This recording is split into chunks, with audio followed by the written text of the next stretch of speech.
Welcome to the Healthcare Triage podcast. Yes, now we have a podcast. We've been doing the live show for quite some time, but to be honest with you, it was hard to get your questions in on time. It was hard to get all of you organized to watch it all at the same time when it was live. It was hard to get all of us together at the same time. It was hard to get the questions in live, and to be honest with you, most of you were listening to it on podcast anyway, and we thought, why not just go the whole distance and make it a podcast?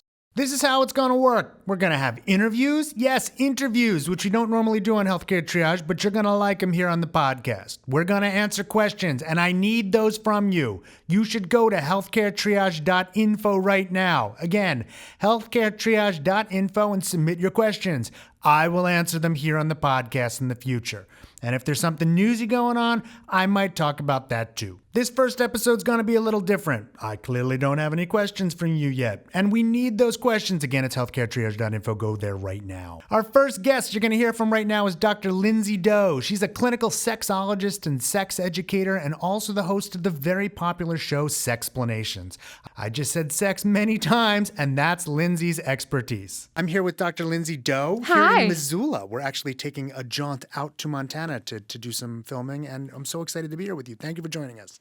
I'm so glad that you're here. I'm so glad to be here. Good. So Lindsey, for those of you who don't know, has a show called Sexplanations, which is part of the big Complexly family, which Healthcare Triage is also a part of. And I've often talked about on the show and other places how my experience in YouTube is very odd and sort of an N of one, because I feel like I got a golden ticket. I met John because he had done some work on Vlogbrothers where he cited our blog, and somehow I got drawn into this, and now I'm on YouTube. And you're another professional, I feel like, who has a different focus than I do, certainly, but also has managed to turn their expertise into a YouTube show and from there into podcasting and other work as well. Yeah. So I wanted to start about and just hear, like, I'm sort of fascinated by what you do or did before YouTube. So can you tell us a bit about that? I sure can. So I think I got the Montana golden ticket.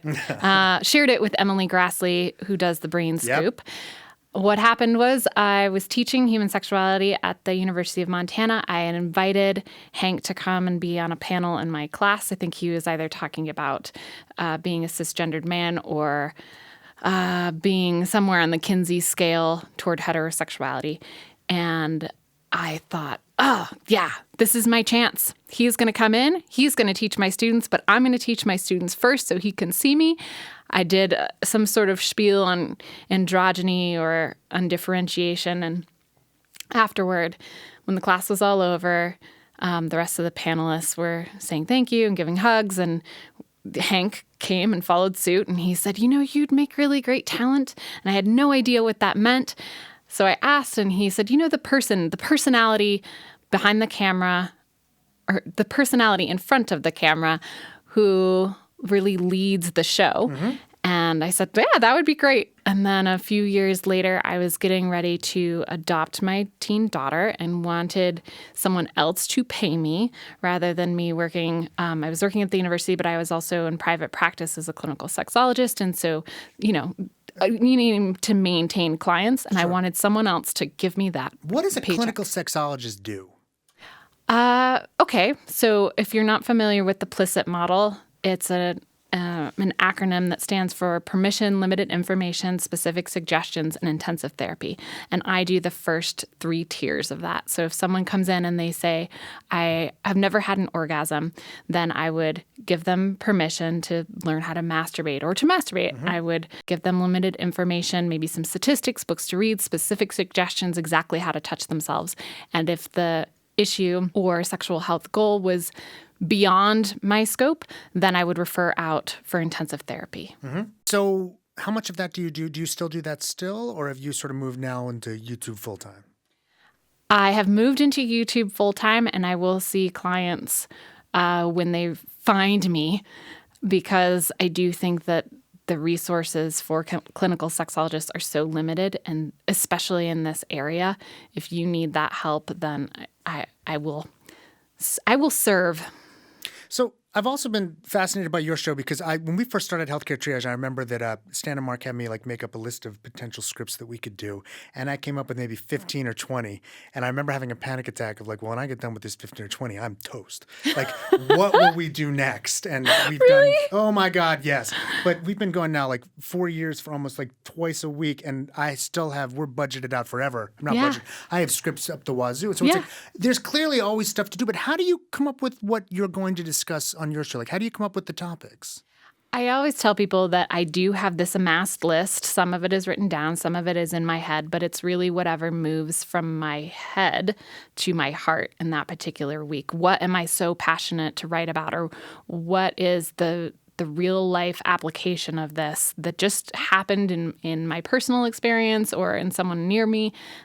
All right, now it's ready to come out because it's fully shaped. It's not just something that you read in a human sexuality textbook, but Lindsey is feeling what she is saying. And so what are the shows or the episodes you've done that are sort of the most popular or that seem to resonate the most with your audience? The most popular? Then we're talking about anal sex and making your own toy vaginas.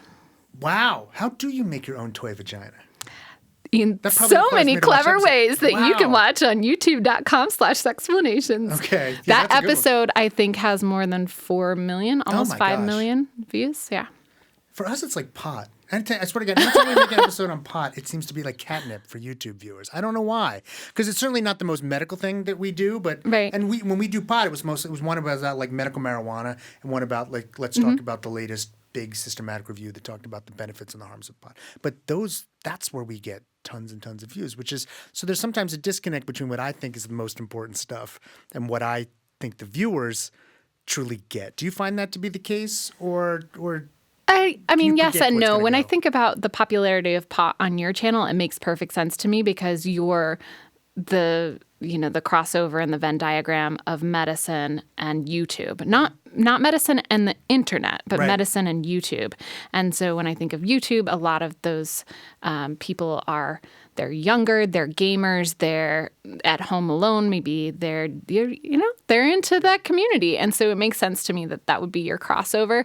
I am very excited, though, that because you have those more socially popular videos, it draws people in to learn about other things like the HPV vaccine and about, dieting or not dieting, as your new book would say. So do you find that the shows that you think are going to be the ones you care the most about are the ones that the viewers care the most about? Or can you predict which ones are going to be super popular? I can predict to a degree what's going to be popular because if for example, with the toy vaginas video, I could search myself, right? How do you make toy vaginas? YouTube videos come up. I see how popular they are. They're not well put together. I'm like, I know I'm going to be the go-to video for toy vaginas and that this is a place that people want to learn about it. But for example, something like the hymen and whether or not it has to break, I thought that video was going to do really well, and it didn't. It underperformed. So it really depends. It depends some on how it is launched. It depends on how entertaining it is, what kind of mood I'm in.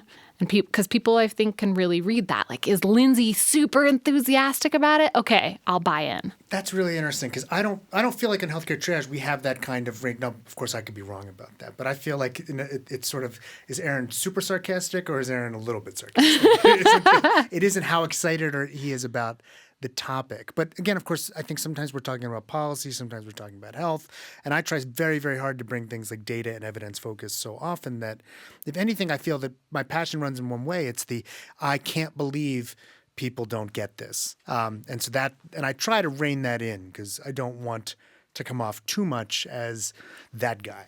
But you stupid idiots. Well, you never want to be that person. But even then, you can tell that, sometimes I feel like I can be a little dogmatic in how hard I'm pushing data and evidence or what I'm doing. But I enjoy your show because I just feel like sometimes it's just it's clearly you're passionate about it and you really are so into what you're doing, and that clearly comes through. Yeah, I hope so. Thank you. So what do you think we in the medical profession could do better with respect to sexuality? Oh, gosh. I think instigating the conversations about sexuality when you're meeting with a patient would be really cool of you.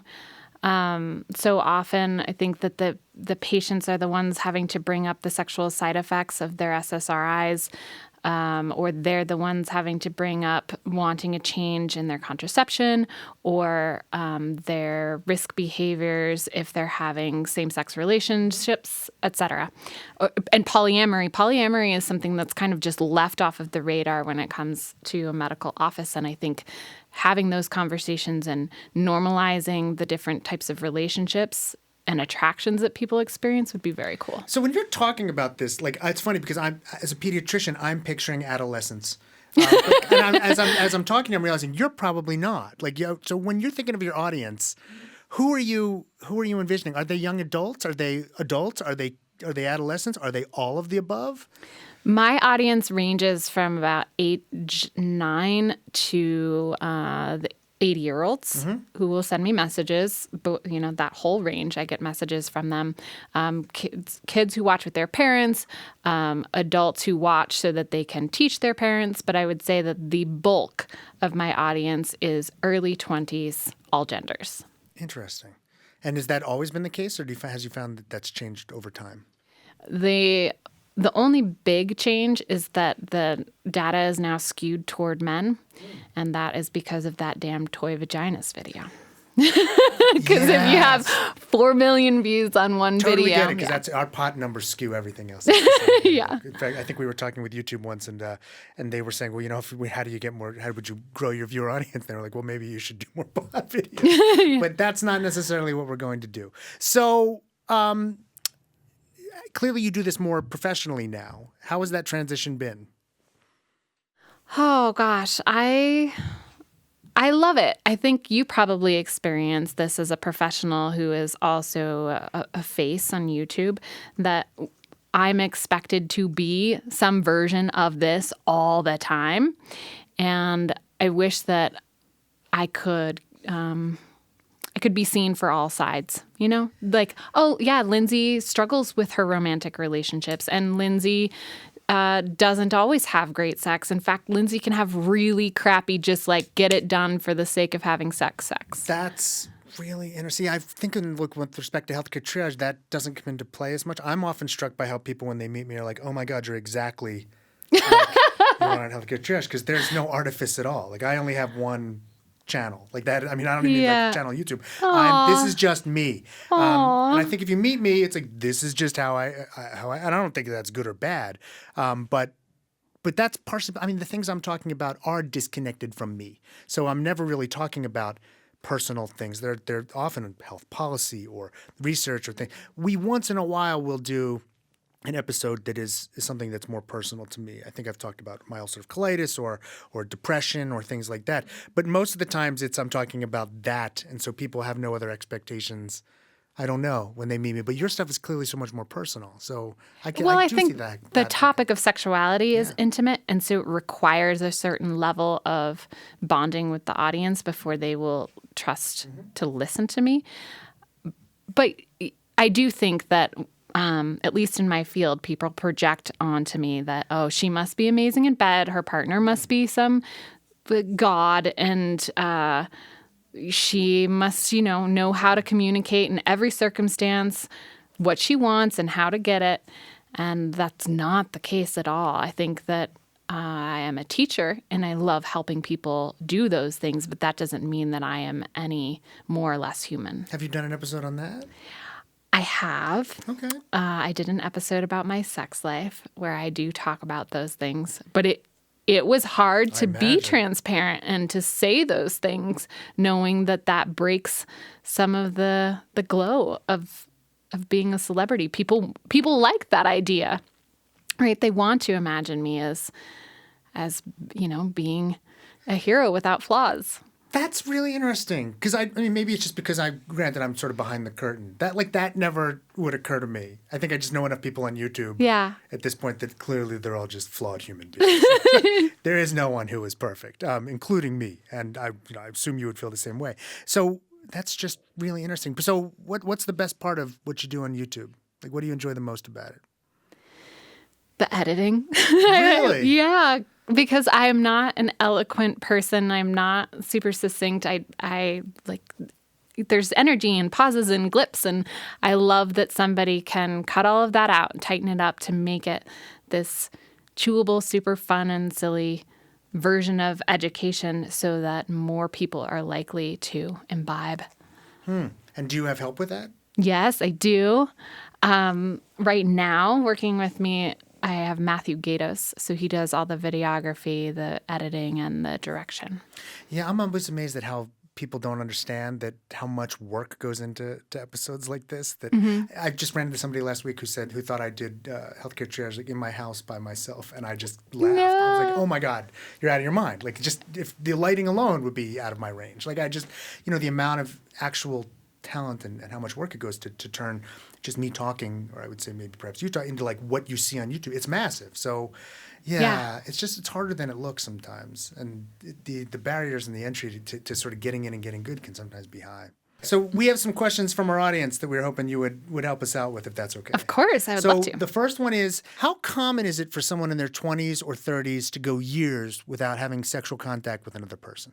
I don't know, Aaron, but I will say that it is not so uncommon that I don't get frequent messages about being that person or how to enter back into sexual contact, or being the partner of someone who hasn't had a lot of sexual contact, because people, they do care about it. Like they would, I think a good analogy would be driving. If you hadn't driven for a long time, even if you had your license, you might want to sharpen up on that. And what I hope is that there's nothing shameful about it. And what I would encourage is for people to communicate that, to say, I haven't done this in a long time. I would love it if you could give me some extra guidance. Or just know that every single time you have a new sexual experience, that is a new sexual experience for you and the other person involved. And so it needs to be treated like the original. It needs to be treated like you haven't done this and you know exactly what you're doing. Yeah. It's funny, as you were talking, I think I remember that this might have been in our book on sex myths. I think it's really common. I have to check the numbers, but if I remember correctly, because there was some myth about that, people in their 20s and 30s or something have way more sex, I think, than older people. And it turned out that's just not true at all. That people are overestimating one side and underestimating the other. And then the number of people who are not having sex is much larger than people think. Oh, yeah. Yeah. I mean, I can just think about people in my life, and there are so many. It was part of, I think, the myth that married people have less sex than single people. That's where I think that came from. Because everybody imagines that people who are not married are just having sex all over the place. And that's not true. But it's opposite. Yes. Yeah. There you go. Why do you think there's no male birth control? You mean more male birth control than what we have? Yes, other than really condoms. Yeah. So we've got on condoms, which are what I call the male condoms, and we have in condoms, which go into orifices like the anus and the vagina. There are advances happening. For example, there's a pair of underwear that will push the testicles into the inguinal canals so that they don't maintain that lower body temperature that sustains the health of the sperm. I'm cringing. No one can see me because it's a podcast, but I'm cringing right now. Okay, go on. You don't like that idea? I don't know the idea of somebody pushing my testicles up into my body. I don't know. Oh. For some reason, that's just like, ooh, it feels like I've gotten kicked. I don't know. Well, some people can just do that. Yeah. And you would know maybe more than me, but I don't know that it does any harm. It just makes it so that the sperm aren't as viable. And I do think that, to answer your original question about why those methods haven't been established more and there aren't more of them, is because we are obsessed with male virility and the idea that you could stop a man from reproducing and then not be able to undo that is terrifying to men. Yeah. Yeah. Men who invent a lot of these things or have the money to do so. What do you say to younger people who believe that they're not getting good quality sex education? Where should they go? Or what should they do? YouTube.com/sexplanations. Well, that was much big softball. I would say I hear you, and that's unfortunate. I did 2 episodes on stories about bad sex education, the analogies that are just awful, so-called teachers will use to try and get people to abstain. And it does harm. I'm sorry that it's happening. I think that one tactic you can do is to find other students who advocate for comprehensive sex education with you so that you are not alone, and to take that up as far as you can go. Take it to the newspapers. Go and get the statistics about the benefits of comprehensive sex education. What other things have I seen people do? Just asking to participate in the design of the curriculum that you're taught. Yeah, those are great ideas. Thanks. They're great. We good? I think we just wrap it up. Okay. I can't tell you how much of a pleasure this has been. This is, again, we've been talking with Dr. Lindsey Doe. You've got to check out her show on YouTube, Sexplanations. I've always felt like I don't want to say in competition, but I always check, and Lindsey's numbers are always better than ours, and I always feel inadequate. And she has a phenomenal show, and you should all check it out. Thank you so much. Oh, thank for being you, here. We Aaron. really appreciate it. Oh, it's wonderful. Thank you so much. Thank you so much for listening. Again, we need your questions so I can start answering them on the next episode of the podcast. We hope you enjoyed this episode. We need your questions for the next episode of the Healthcare Triage podcast. Again, go to healthcaretriage.info and put them down. Do not be afraid to put down a question. We will not be mean to you, probably. Healthcare Triage and the Healthcare Triage podcast are supported by listeners like you at patreon.com, a subscription service that allows you to make a monthly donation to support the show. You can donate any amount, even as low as $1 a month, although we'd certainly appreciate more. You can also donate nothing. We're still going to bring the podcast to you. To support us, go to patreon.com/healthcaretriage. Again, that's patreon.com/healthcaretriage. Next episode of the Healthcare Triage podcast, we're going to be talking about nutrition. We want your questions. Go post them now. healthcaretriage.info. See you in 2 weeks.